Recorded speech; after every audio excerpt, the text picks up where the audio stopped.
Ko Umdurman Sudan toko whenua, ko Aotearoa, ko Jalin toko iwi, ko Rahman Bashir tēnei mihi. Yeah, kia ora everyone, to the speakers, to everyone here, thank you for showing up. Yeah, it's been a heavy week, you know, so heavy that you actually feel the weight in your brains. It's been 18 months of war in Sudan, and we've been accustomed to so much, we have seen so much, but in this past week, I feel we've all felt a tremendous pain that's kind of hard to really grasp and understand.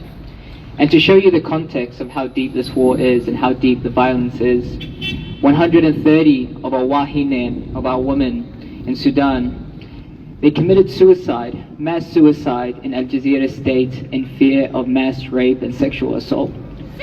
Shame. That is a level of violence people are being subjected to. And here we come, we try to find words, but nothing will signify their struggle, but your stand is a reflection of the struggle, and we need you to be here. So I'll share a bit of context about Sudan, and what we currently see is symptomatic of a wider 30-year struggle for self-determination for the Sudanese people. One where the infrastructures of the former dictator Rahman Bashir are the same infrastructures, specifically with the RSF committing this brutal violence we see throughout Sudan. Shame. And the thing that breaks my heart the most is that the Sudanese people have exerted every shred of themselves to fight for a freedom, to fight for a Sudan where they have the ability to build and nurture and stay and practice monarchy and all these values that we hold. But the theft was taken away when this war started.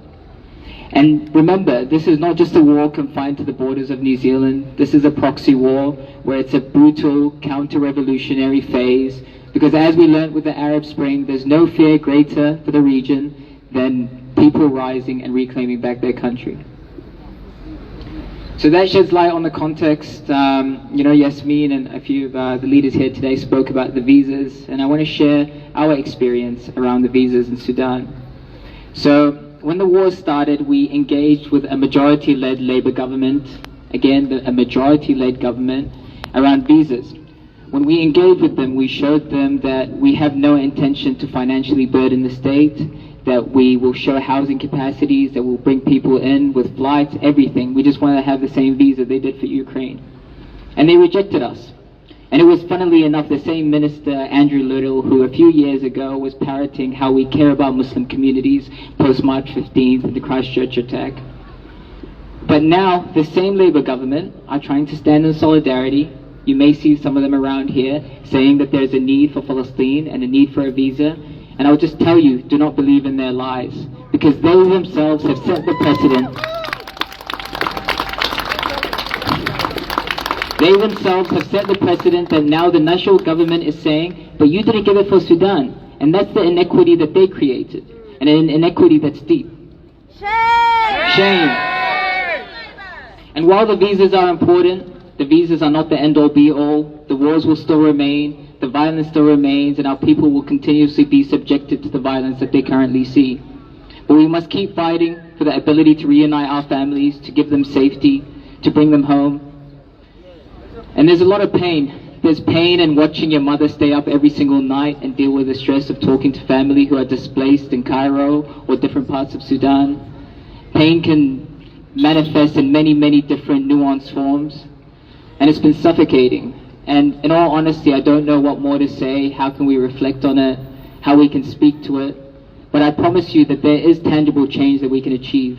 And not everything that we can do from here can lead to tangible outcomes. A lot of it is symbolic, to be on the right side, to recognize the real lived experiences that people are facing.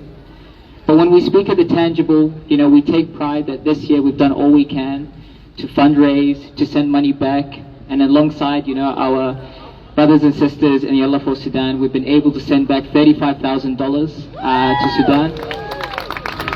Which, again, it doesn't sound too substantial, but when you see the videos of the aunties, you know, giving us, you know, a century worth of blessings for one night of food, it just shows how dire the context is.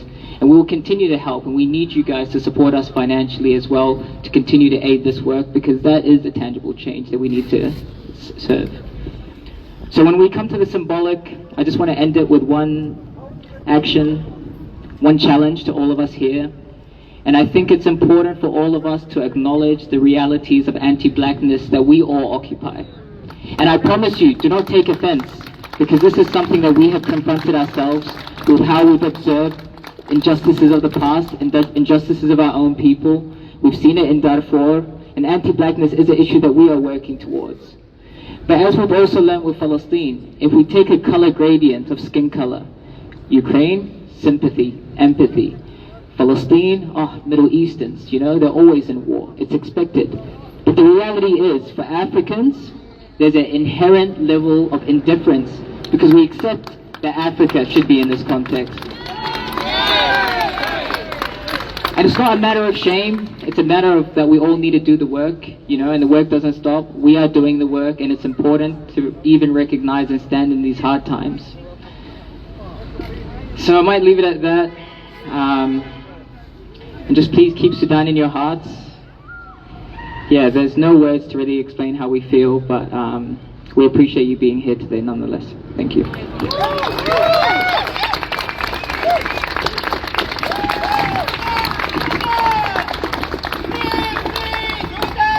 Free, free Sudan! Free, free Palestine!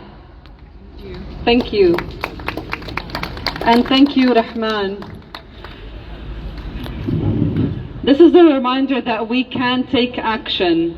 Coming to the rallies is one thing, but also taking action by speaking to your MPs, emailing them, and that is why I'm not sure if everyone has seen them already, but we are giving out QR codes that you can scan and just fill out.